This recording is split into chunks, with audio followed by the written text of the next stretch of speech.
Hello दोस्तों, आज हम बात करने वाले हैं आपकी पॉलिटिकल साइंस 11th क्लास की पॉलिटिकल साइंस चैप्टर नंबर आपका सेकंड है, जिसमें हम पढ़ेंगे भारतीय संविधान में अधिकार।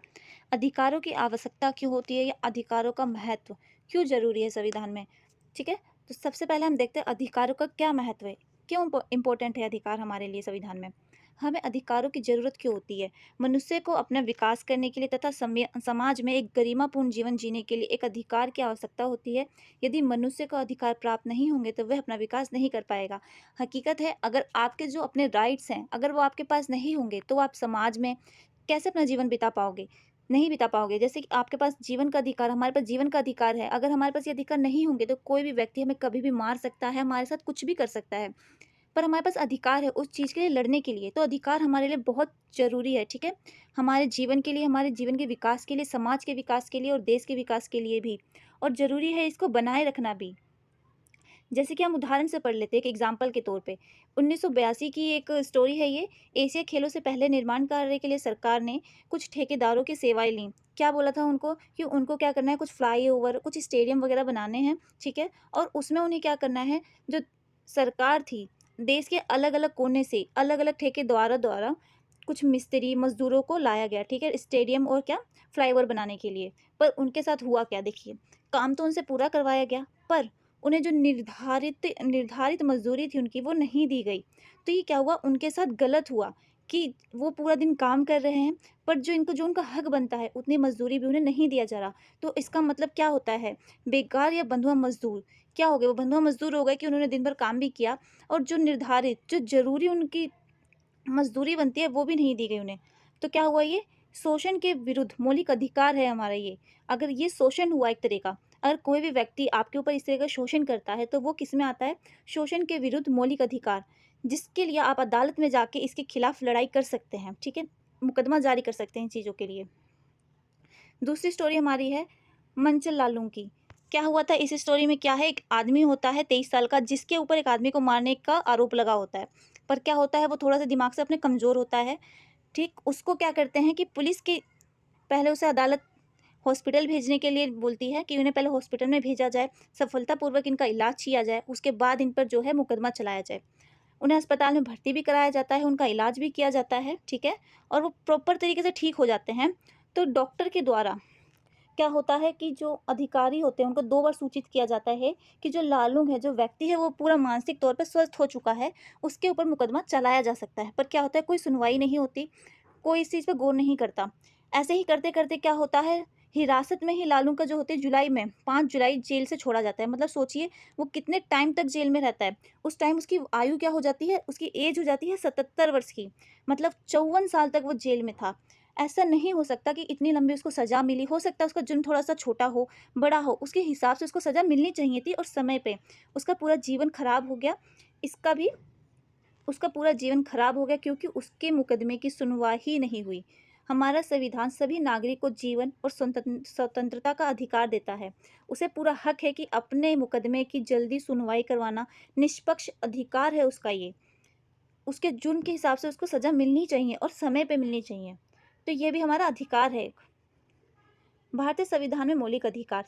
भारतीय संविधान के भाग 3 अनुच्छेद 12 से लेकर 35 तक इसमें क्या है, हमारे मौलिक अधिकार दिए गए हैं।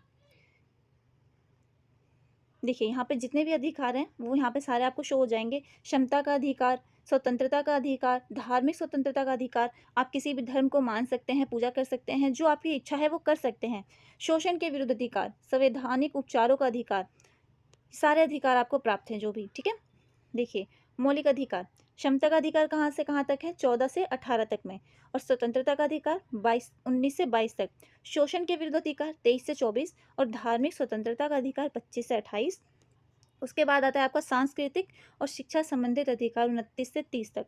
संवैधानिक उपचारों का अधिकार 32 में। ठीक, अनुच्छेद 31 संपत्ति का अधिकार, जिसे हटा दिया गया, कब हटाया गया, 44वें संविधान संशोधन के तहत सन 1978 मौलिक अधिकारों की सूची से हटा दिया गया। इसलिए हटा दिया गया क्योंकि हो सकता है किसी मनुष्य के पास इतनी ज़्यादा संपत्ति हो, बहुत ज़्यादा संपत्ति हो, और किसी दूसरे के पास बिल्कुल भी ना हो। तो इसी को क्या करने के लिए कि हाँ, अगर वो जायज़ है, जिसके पास इतना होना चाहिए तो उसके पास रहेगा। कुछ टैक्स वगैरह गवर्नमेंट लेती है बट बहुत ज़्यादा नहीं। ये अधिकार नहीं है क्योंकि गवर्नमेंट को हर किसी को इक्वल रखना है। क्षमता का अधिकार, जिसमें आपका आता है कानून के समक्ष समानता, कानून सबके लिए बराबर है, ठीक है। कानून के समान संरक्षण, कानून के समक्ष संरक्षण, धर्म, मूल, वंश, जाति, लिंग या जन्म स्थान, इस पे भेदभाव ना हो जन्म या जाति के ऊपर, इसका भी विरोध कर सकते हैं। होटल, दुकान, कुआं, तालाब, शमशान घाट, जो भी सार्वजनिक जगह है वहाँ पे जाने की समानता, सबके पास अधिकार, ठीक है। रोजगार में अवसर की समानता, छुआछूत का अंत, उपाधियों का अंत, ठीक। ये सब किसमें आता है? आपका क्षमता के अधिकार में। स्वतंत्रता का अधिकार, व्यक्तिगत स्वतंत्रता का अधिकार, भाषण और अभिव्यक्ति का अधिकार, आप भाषण दे सकते हैं, आप समूह बना सकते हो, ये आपका अधिकार है, आप कुछ बोल सकते हो, पर आप कुछ ऐसा नहीं बोल सकते जो किसी के ऐसे खिलाफ हो कि उसके अधिकारों का हनन हो। समझ रहे आप कि आपकी स्वतंत्रता के हिसाब से किसी और की स्वतंत्रता को कष्ट ना हो, उसके ऊपर हावी ना हो। शोषण के विरुद्ध अधिकार, मानव के दुर्व्यापार और बंधुआ मजदूरी पर रोक, जोखिम वाले कामों से बच्चों को, जो बाल मजदूरी होती है उस चीज़ से उनको दूर रखना, यह शोषण होता है एक तरह का, इस चीज़ से उन्हें दूर रखना। धार्मिक स्वतंत्रता का अधिकार, आस्था और प्रार्थना की आज़ादी, धार्मिक मामलों के प्रबंधन, किसी विशिष्ट धर्म के व्यक्ति के लिए एक अताई की स्वतंत्रता। कुछ शिक्षा संस्थाओं में धार्मिक शिक्षा या उपासना में उपस्थित होने की स्वतंत्रता। कुछ ऐसे प्रोग्राम होते हैं जिसमें वो कोई मतलब यहाँ पे अगर कोई भी व्यक्ति है कि किसी धर्म को मानना चाहता है या उसमें शामिल होना चाहता है तो हो सकता है, इस चीज़ पर रोक नहीं है। संस्कृत और शिक्षा संबंधित अधिकार, अल्पसंख्यकों की भाषा और संस्कृति के संरक्षण का अधिकार, अपनी भाषा अपनी संस्कृति का संरक्षण कर सकते हैं। शिक्षा का अधिकार, संवैधानिक उपचारों का अधिकार, इसी अधिकार को डॉक्टर भीमराव अंबेडकर जी ने क्या कहा था? संविधान का हृदय मतलब आत्मा यही जो है, क्योंकि यहाँ पे जो होता है हर किसी को वो अधिकार प्राप्त होता है, ठीक है। इसके अनुसार प्रत्येक नागरिक को यह अधिकार प्राप्त है कि वह अपने मौलिक अधिकारों के उल्लंघन किए जाने पर सीधे उच्च न्यायालय, हाई कोर्ट या सुप्रीम कोर्ट जा सकता है। इसीलिए इसको क्या कहा गया? आत्मा कहा गया, क्योंकि सारे अधिकारों की रक्षा ये कर रहा है, ठीक है। बंदी प्रत्यक्षीकरण, रीट क्या होती है? बंदी प्रत्यक्षीकरण के द्वारा अदालत किसी गिरफ्तार व्यक्ति को न्यायालय के सामने प्रस्तुत करने का आदेश देता है।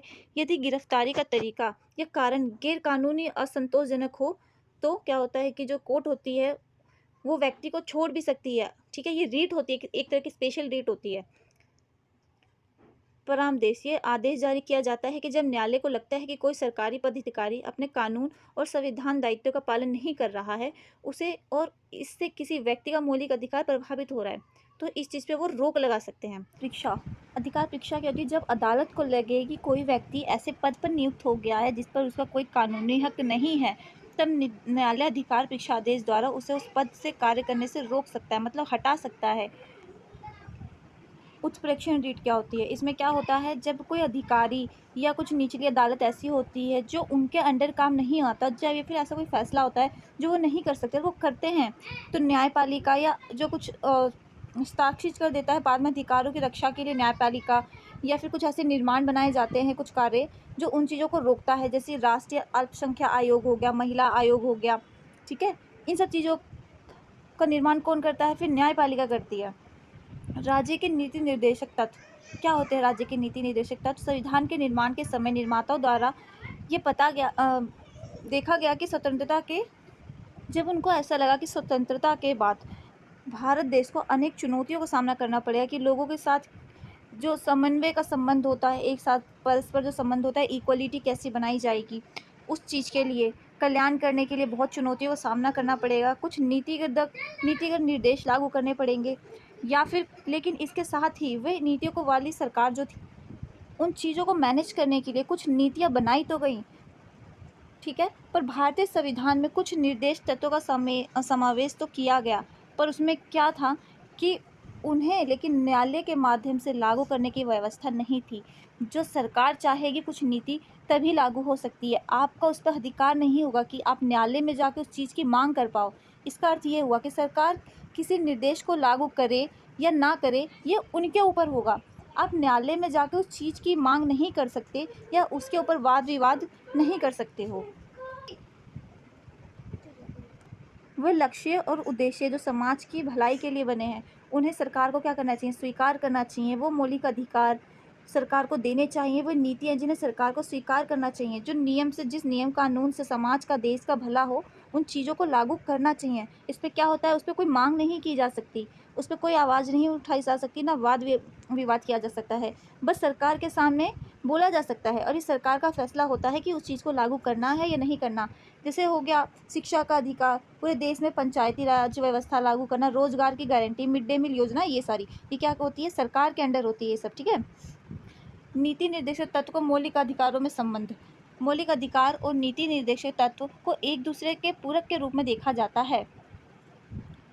वही नीति निर्देशक तत्व उसे कुछ कार्यों को करने की प्रेरणा देते हैं। मौलिक अधिकार व्यक्ति के अधिकारों की बात करते हैं, नीति निर्देशक तत्व पूरे समाज के अधिकारों की बात करते हैं। किसी एक व्यक्ति को न देख के सबके विकास को देख के बात करते हैं, ये उस चीज़ पे फैसला करते हैं। उदाहरण के रूप में जब सरकार ने जमींदार उन्मूलन कानून बनाने का प्रयास किया था, तब समाज के कुछ लोगों ने इसका विरोध किया। ये कहा कि ये कानून मौलिक अधिकारों का हनन है। लेकिन इससे क्या था, कुछ लोगों का हित, मतलब कुछ से ज़्यादा लोगों का समाज का हित था, तो क्या हुआ, सरकार ने इस कानून को लागू किया।